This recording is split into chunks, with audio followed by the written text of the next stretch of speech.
আসসালামু আলাইকুম। আসসালামু আলাইকুম প্রিয় বন্ধুরা, আপনাদের প্রিয় মুখ শাহেদ পাটারি। আজকে গোপনে দূর থেকে যারা ভালোবাসে তাদের ভালোবাসার আইডিয়াটা, অভিজ্ঞতাটা আমার নেই। তো আজকে একজনকে পেয়ে গেলাম যে আমাকে দেখে আমাকে জড়িয়ে ধরলো এবং হাসি খুশিভাবে কথা বললো। তো জানতে চাইবো উনি আমাকে কিভাবে চেনে, কেন এত মহব্বত করে। আসসালামু আলাইকুম। আসসালামু আলাইকুম। ওয়ালাইকুম সালাম। কেমন আছেন? আছি তো ভালো ভাই, আছেন নি ভালো? আলহামদুলিল্লাহ ভালো আছি। কোন জায়গায় বাড়ি? আমার বাড়ি ভোলা বড় নদী থানা। ভোলা বারান্দাল, মাশাআল্লাহ, আমার শ্বশুর এলাকা। তো আমাকে কিভাবে চিনেন ভাই? আপনার খুব অনেক ভিডিও দেখছি, অসহায় মানুষের পাশে কারণ মানুষের মেডিকেল নিয়ে ভর্তি করেন, মাছের ভিডিও করেন, মালদ্বীপের মানুষরা ভিডিও করেন, মানুষের সার্কি দেন। এগুলো দেখে আমার চিনছেন? দেখিয়ে তো আপনাদের দেখিয়ে তো এই জায়গাটা কথা ঘুরে গেলাম। আচ্ছা, আমারে এত মহব্বত কেন করেন? আপনাদের চিনি আমরা, আমার দেশের মানুষ, এক জায়গার দেশের বাংলাদেশের মানুষ তো আমি তো মানুষ। ভিডিওতে বলি না কখনো। ভিডিওতে না বললো তো দেখলে তো চিনা যায় দেশের মানুষ। কথা বোঝা যায়। আপনার ভিডিও বহুত দেখছি তো, এই ভিডিও সেরা আর আপনার সাইজে মানে যে মিলে গেছে। ও আমারে দেখে দূর থেকে ফলো করে আমার কাছে আসছে এবং আসেন অবসর দেখেন এই যে ছোট মানুষ কোলাকুলি করছে। আসলে একটা কথা বলি, অনেকে আমাকে দেখে না, অন্তর থেকে যে মহব্বতটা করে দেখলে এটা প্রকাশ করার চেষ্টা করে। এই জিনিসটা আমি আপনাদের তুলে ধরার জন্য আজকের এই ভিডিওটা।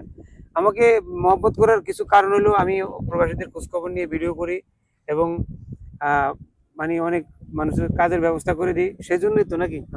এমনি তো আমার চেহারা সুন্দর, আমি বলার মানুষ, সেই জন্য হতো না। না না না, আসলে আপনাকে নয়, আপনার কর্ম এবং আপনার কর্মের ফল আপনি কবরও ভোগ করবেন, দুনিয়াতে ভোগ করবেন। এই মুখের কারণে মানুষের ফুলের মালা, এই মুখের কারণে শ্রেষ্ঠ মানুষ হওয়া যায়। আমি আশা করি আমার কথাটা বুঝতে পারছেন।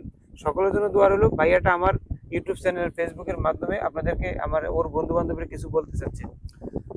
সবাই বন্ধু বান্ধব সব ভালো থেকো। মালদ্বীপের অবস্থা পুরা খারাপ বুঝছো, অন্য অন্য দেশের থেকে মালদ্বীপের অবস্থা পুরা খারাপ। স্যার কি নাই ওই নাই, মানুষ কষ্টে আছে। সবাই ভালো থেকো মালদ্বীপ যারা আছে। মা বাবার উদ্দেশ্যে কিছু বলবেন না? প্রতিটা মানুষের মা বাবার আল্লাহ যেমন সুস্থ রাখে, বাবারে মারে বোনরে সকল আত্মীয় স্বজনরা যেমন সুস্থ রাখে।